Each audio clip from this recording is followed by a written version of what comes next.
Estamos en el cuarto domingo del tiempo de Cuaresma, ya a 15 días de que empiece la Semana Santa con la fiesta del Domingo de Ramos. Y en el día de hoy hemos escuchado el pasaje del ciego de nacimiento. Y a raíz de este pasaje vamos a fijarnos, vamos a examinar un poquito nuestra fe. Si nuestra fe es fe o nuestra fe es ideología. A ver si me explico. Si nuestra fe es encuentro con Dios, encuentro personal con Dios, o nuestra fe son ideas. Y aún no se ha producido ese encuentro con el Señor. ¿Cómo podemos distinguir esto? Bueno, a lo mejor nuestra fe sí es fe, pero también tiene partes de ideología. Aquello del trigo y la cizaña que se mezclan, ¿no? Vamos a tratar de ver cómo es nuestra fe, cómo es la fe que nosotros tenemos. ¿Cómo se ve esto? Pues esto se ve si en nuestra vida teorizamos, como les pasa a los fariseos en el Evangelio de hoy, o actuamos como pasa con Jesús. Jesús ve una necesidad, la de este hombre que está ciego. ¿Qué hace Jesús? ¿Se pone a teorizar? No, actúa. ¿Actúa por qué? Porque ama. ¿Y qué hace con este ciego? Lo cura. Cuando tenemos una fe auténtica, cuando Dios es el centro de nuestra vida, cuando se ha producido un encuentro personal con Dios, esto nos lleva a considerar a los hombres como hermanos y a actuar, a buscar su bien, aunque tengamos que implicarnos, aunque esto suponga dedicarle nuestro tiempo y nuestro trabajo. Pero, ¿qué es, en cambio, lo que hacen los fariseos? No ayudan, se ponen a teorizar. ¿Y qué es lo primero que dicen? ¿Quién pecó? ¿Este o sus padres? Es lo primero que se pregunta. Cuando nuestra fe no es auténtica, pues no juzgamos con criterios misericordiosos, que es lo que hacen los fariseos. Es una fe errónea, porque ni pecó él, ni pecaron sus padres. Al menos la causa de su ceguera no es ni el pecado de él ni el pecado de los padres, que es como piensan los fariseos. Y esta mentalidad, por desgracia, también está muy extendida en muchos cristianos. ¿Cuántas veces no hemos escuchado, ¿y por qué me ha pasado a mí esto? Con lo bueno que yo soy. ¿Y por qué ahora me hace Dios esto? ¿O por qué se ha muerto mi familiar con la gente tan mala que hay por ahí? Se han podido morir uno de ellos. Siempre los demás son los malos y nosotros somos los buenos. Pero en el fondo, eso es tener una idea muy equivocada de Dios, porque no es ver a Dios como un Dios amor, es ver a Dios como un Dios castigador. Así lo vemos a Dios muchas veces, cuando tenemos esta mentalidad. Pero en el fondo, ¿qué hay detrás de todo ello? En el fondo lo que hay detrás es que queremos tranquilizar nuestra conciencia. Queremos tranquilizar nuestra conciencia. Y entonces empezamos a teorizar. Claro, si nosotros descubrimos que cuando hacemos esa pregunta, ¿quién pecó, este o sus padres? Si hubieran pecado él o sus padres, bueno, pues ya no tengo nada que hacer. Ya no me voy a interponer entre Dios y ese hombre. Si Dios lo ha castigado, pues que cumpla su castigo. Muchas veces teorizamos para tranquilizar nuestra conciencia, para justificarnos ante nosotros. Y siguen las teorías. Jesús había curado en un sábado. Y ya por eso ya dicen, este hombre no puede venir de Dios, porque ha curado en un sábado. ¿Qué le dice Jesús en otra ocasión? En esta otra ocasión les dice, o sea, que un sábado cogéis el burro y lo lleváis a brevar. Y esta mujer que es hija de Abraham, ¿no tenéis compasión por ella? ¿No se puede hacer un esfuerzo por ella y lo hacéis por llevar un burro a brevar? Claro, ahí se contradicen.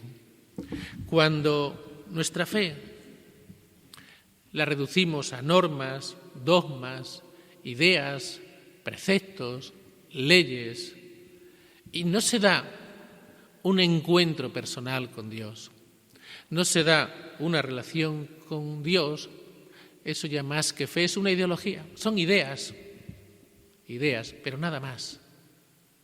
La fe es mucho más. La fe es un encuentro personal con Dios. Cuando no hay ese encuentro personal con Dios, vienen las teorías, las lamentaciones, las quejas, pero no actuamos. No nos compadecemos del que pasa una necesidad. Y no estoy diciendo con esto que los dogmas, las creencias, las normas no sean importantes. Claro que son importantes, pero siempre y cuando vayan acompañadas de un encuentro personal con Dios, de una relación con Dios, que Dios toque nuestro corazón. Si no, se quedan en meras ideas. Y las ideas es muy difícil que transformen profundamente el corazón de una persona. Vamos con más teorías de los fariseos. Cuando nuestra fe se queda en ideologías, no hay compasión por el hermano. No nos ponemos en el lugar del hermano. Y es lo que le pasa a los fariseos. ¿Qué hacen? Lo expulsan. No solamente no le ayudan, no solamente no se alegran de que haya sido curado de una ceguera de nacimiento, nada más y nada menos que una ceguera de nacimiento, sino que en vez de alegrarse con él, ¿qué hacen? Lo expulsan. Se supone que lo expulsan de la sinagoga. No lo dice expresamente el Evangelio, pero seguro que fue que lo expulsaron de la sinagoga, como si lo hubieran excomulgado, sin hacer nada malo.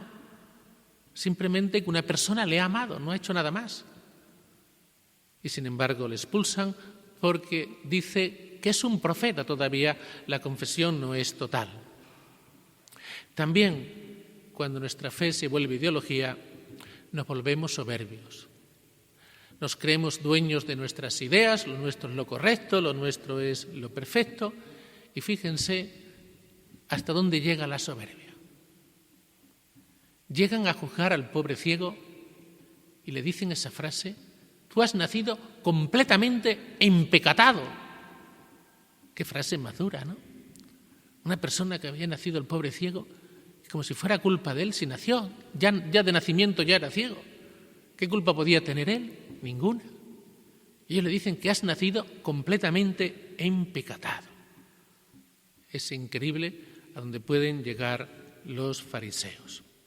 Y por último, vemos también que cuando nuestra fe se reduce a ideologías, pues no generamos en los demás confianza, cariño, atracción, no. Causamos el rechazo a los demás. ¿Qué les pasa a los padres del ciego? Cuando los fariseos mandan llamar a los padres del ciego para preguntarle si su hijo era ciego de nacimiento porque no se lo creían, empiezan a interrogar a los padres y los padres, por miedo a ser expulsados de la sinagoga como el hijo, ¿qué dicen? Nosotros no se implican, claro, pero por miedo, porque no le ofrecen confianza a los fariseos. ¿Qué dicen? Es nuestro hijo. Eso no lo niegan, por supuesto. ¿Que era ciego? Sí, de nacimiento. ¿Que ahora ve? Pues no sabemos cómo es. No sabemos cómo ha sucedido eso. Pero que es nuestro hijo y que era ciego, sí.